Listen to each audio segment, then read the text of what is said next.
DeFi, audits, and MSIGs, the greatest everything EOS show in the world, Vigor launch, the new resource model, and much more.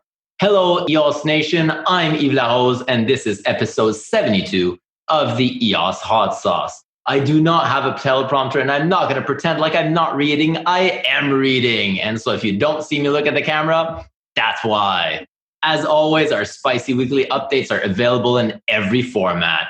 Watch on YouTube, listen on SoundCloud or your favorite podcast player, or read it at eosnation.io. That's also where you can subscribe to the EOS Nation newsletter to get that spicy sauce poured straight into your inbox. However you prefer it, help spread the sauce by smashing that like, ringing that bell, and giving us a 5-star rating. Let's get into this week's spicy goodness. DeFi, audits and MSIGs versus exits and exploits. What does it all mean? This text was originally written by Yves Larose, myself, and was published on voice.com on September 9th at 5 UTC, 0500 UTC.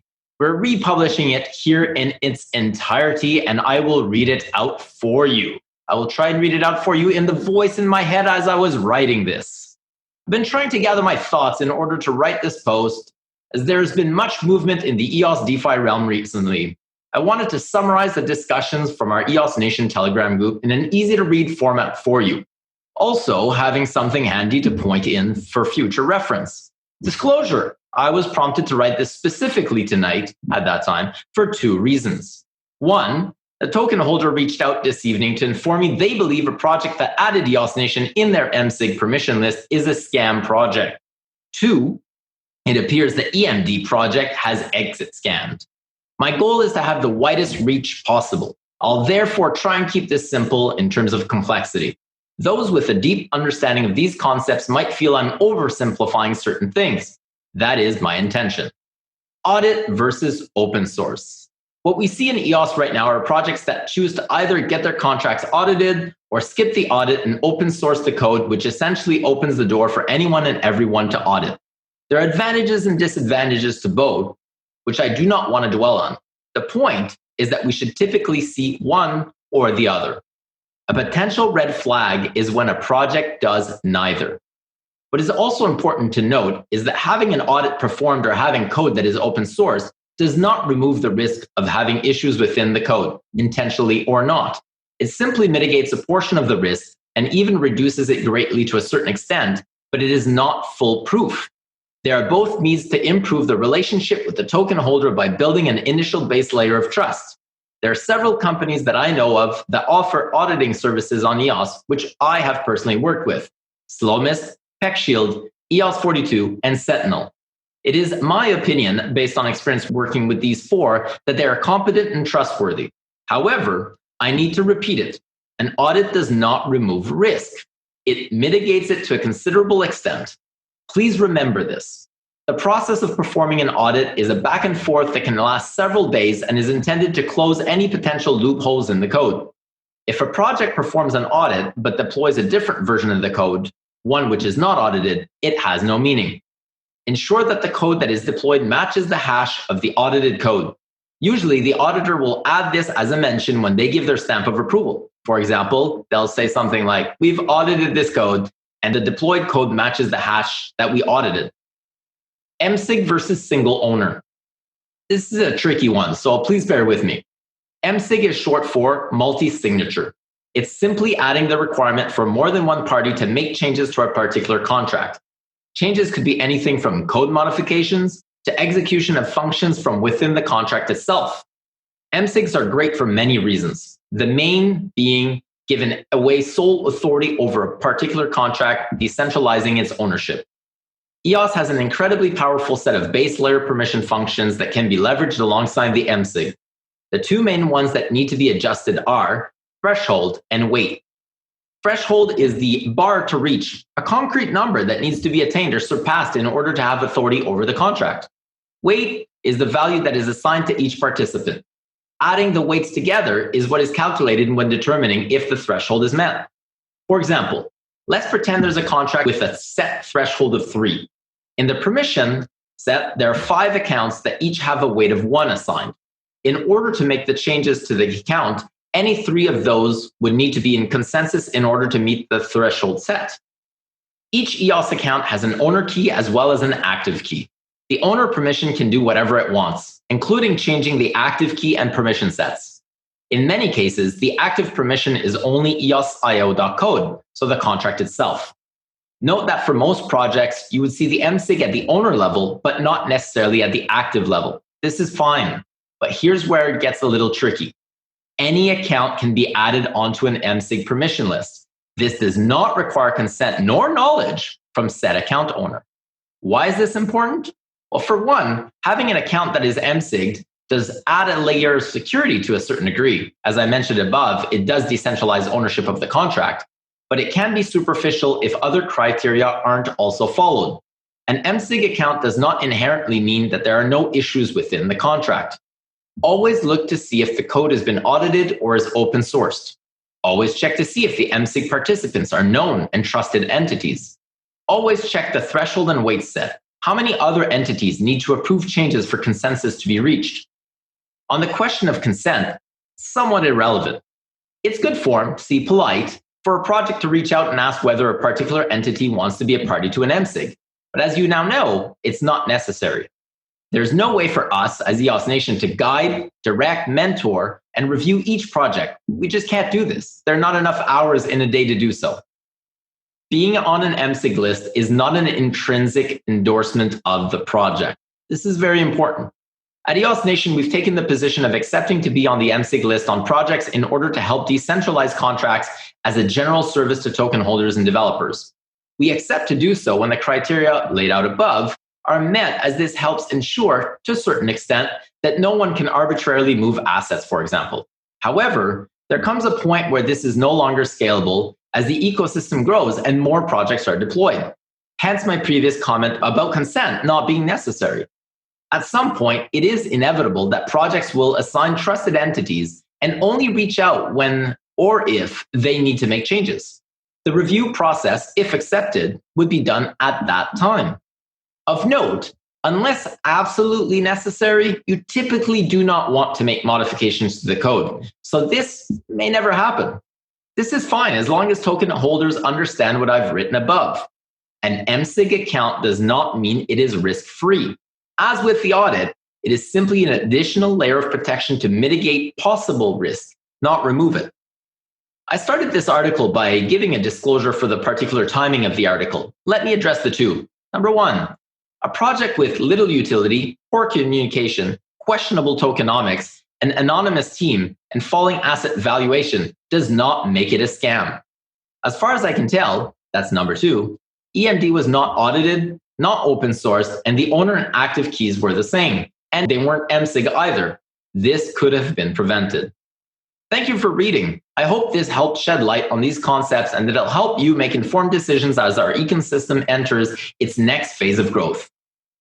CZ, the CEO of Binance, said, "As one of the leaders of this space, we support innovation. With innovation comes the chance of high reward and high risk. Some projects make it to the moon while some fall short. Always manage your risk accordingly." Daniel Larimer on everything EOS. Dan Larimer joined Zach Gall and Cheney Moore this week for an in-depth 2.5-hour-long discussion, almost entirely focused on EOS. Zach and Cheney did a great job interviewing Dan and focused on asking questions that came directly from the community. We enjoyed the show, I know I did, tremendously, and have timestamped some of our favorite sections below. Please enjoy. I won't go through reading all of the timestamps, but in the written version, go check it out. You're going to take a look and you're going to be able to see all of the timestamps. There are quite a few. What did you think of the interview? Many members of the community hopped on a live stream Zoom call right after the interview to share their thoughts and opinions. Go check it out as well. It's really great to see Dan being so active in the community again, doing 4 interviews in just 2 weeks. Beside his appearance on Everything EOS today, we can also recommend checking out the interview Dan gave Charlie Shrem on the Untold Stories podcast. Both go deep into the underlying philosophy of cryptocurrencies and develop the conversation along an interesting timeline, from the origin of Bitcoin onto BitShares and Steam, wrapping up with EOS. Brendan Bloomer, CEO of block.one, has also been increasingly active on Twitter, making a strong case for EOS and engaging in the discussions that are shaping the future of blockchain. Brendan was also featured in the Business Insider Australia as one of the 100 people transforming business in Asia. Congratulations, Brendan. Remember to smash those likes. Vigor launch. Smash those likes.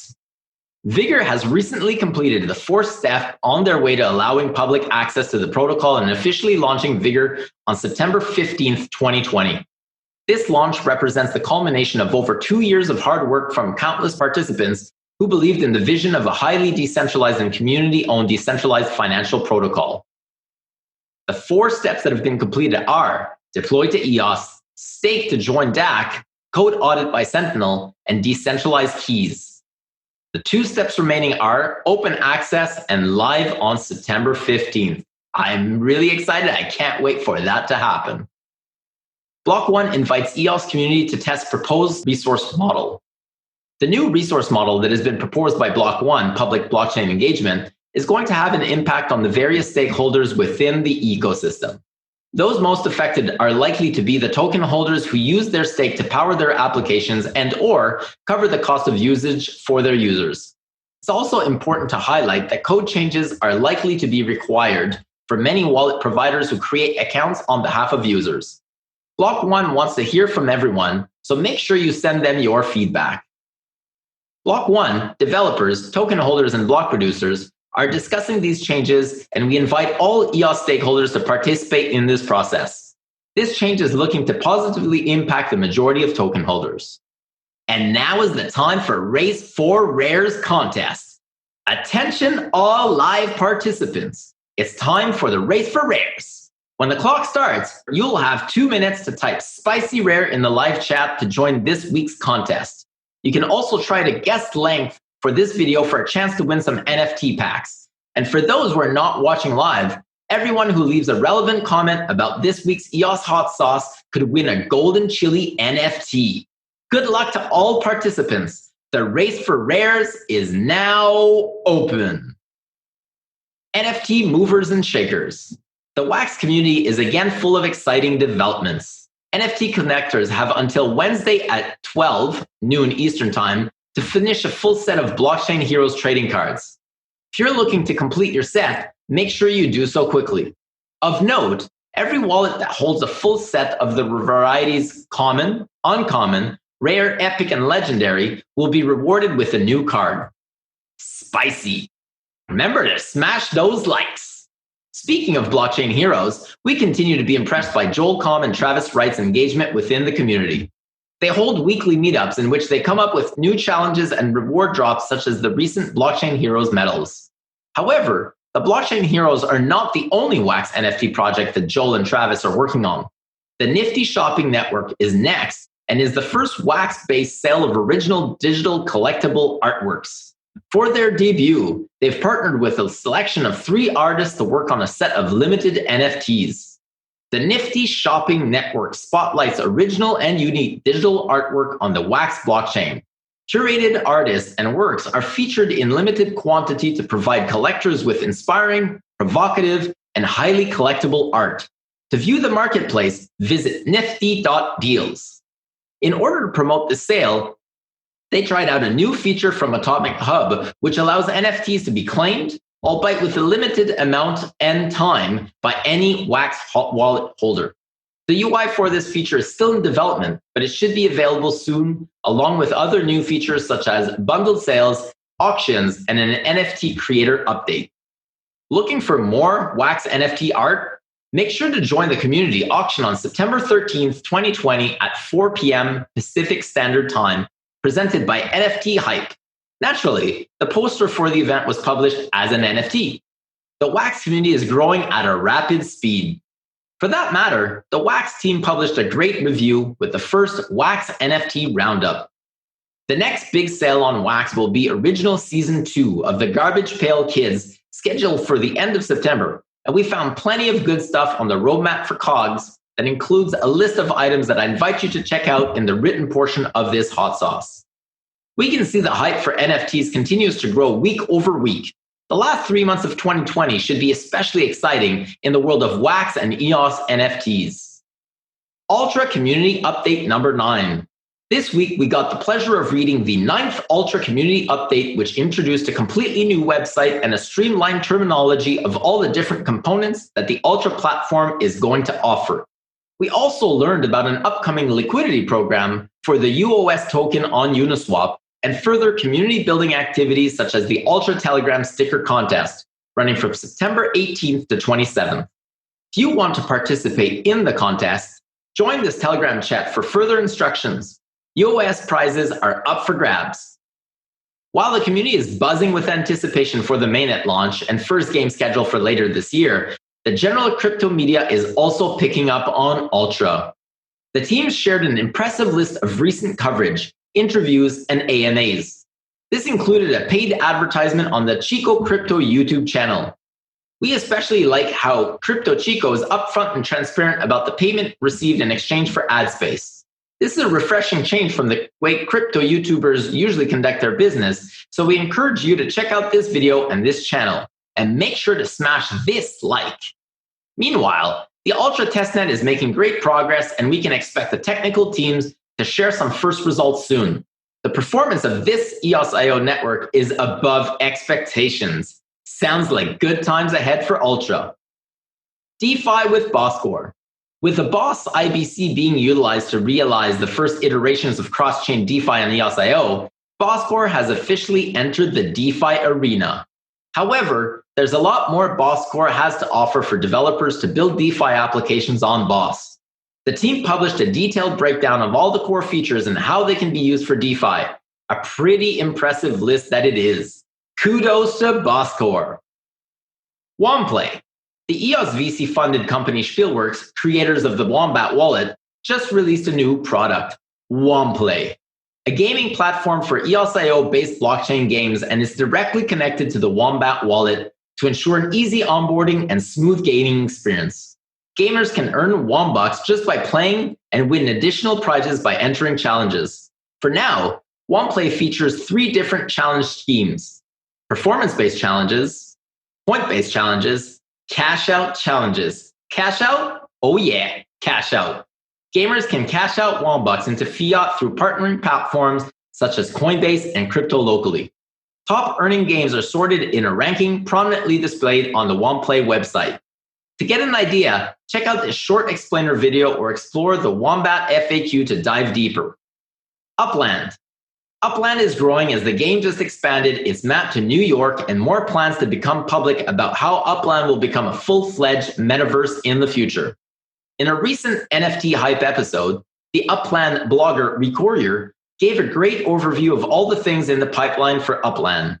Soon, users will be able to obtain business licenses and develop retail properties, such as cafes, which allow in-game chats, galleries for NFT trading, and arcades to integrate third-party games. Very exciting stuff. The Upland team also introduced landmarks and called for creatives to participate in the NYC Landmark Design Contest.